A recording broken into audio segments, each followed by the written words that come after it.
रावण देखे विधि के अंका, तब मन में बाढ़ी है शंका।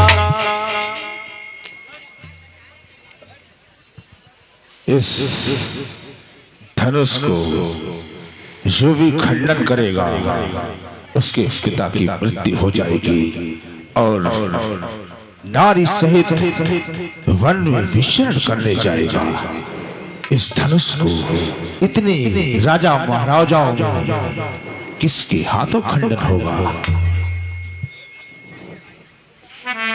और भक्तों जो स्वयंवर में बैठे थे राजकुमार, चारों तरफ दशानन घूमने लगे और सोचने लगे आखिर ये धनुष तोड़ेगा तो तोड़ेगा कब? तो भक्तों जो धनुष पर लिखा था वही राम जी के मस्तक पर लिखा था। जो इस धनुष पर अंकित है वही राजकुमार राम की भी मस्तक पर है। वाह!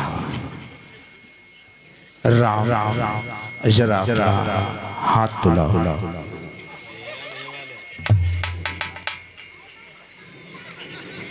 बेटे राम जरा हाथ खुलाओ। बेटे राम, इस भरी सभा में और इतने राजकुमारों में ये धनुष का खंडन सिर्फ तुम्हारे ही हाथों लिखा है। राम खड़े हो गए हमारे हाथन। कैसे? हाँ बेटे राम, हाँ, जो तुम्हारे मस्तक पर लिखा है वही इस धनुष पर भी लिखा है,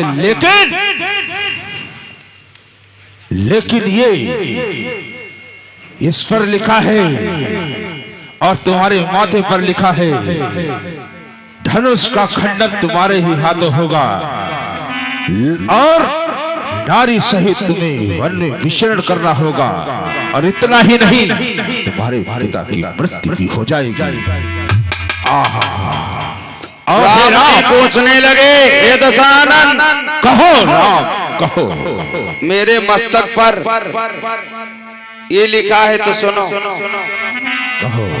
दशानन कहने लगा, सुनो राम, तुम्हारे मस्तक पर क्या लिखा है कि हे राम तुम्हारे मस्तक पर हे पिता मरण बनवास लिखा।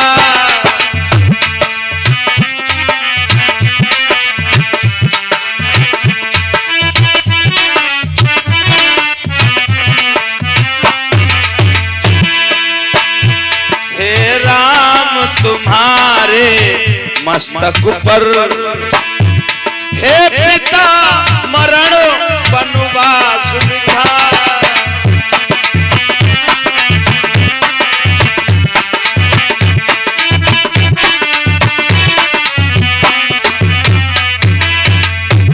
तो राम जी कहने लगे, हे दशानन, हमारे मस्तक पर और भी कुछ लिखा है। हाँ, और भी लिखा है।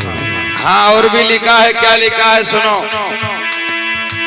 राम जी से रावण जी बोले, हे राम तुम्हारे हाथों से,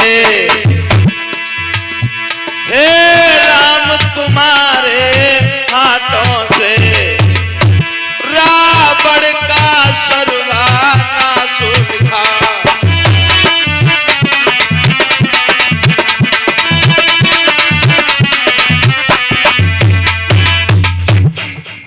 दशानन कहने लगे,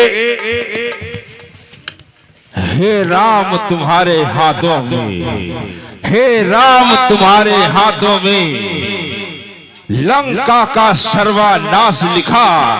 हे राम तुम्हारे हाथों में इस दशानन का भी सत्यानाश लिखा। हे राम, इतनी भरी सभा में धनुष का खंडन सिर्फ तुम्हारे ही हाथों होगा। अच्छा, तो इतने शब्द कहने के बाद दशानन ने भक्तों जो भोले बाबा का धनुष रखा था उस धनुष को प्रणाम किया है ये भोले बाबा का धनुष था और वहां से चलने लगे, सोई लोग हंसने लगे।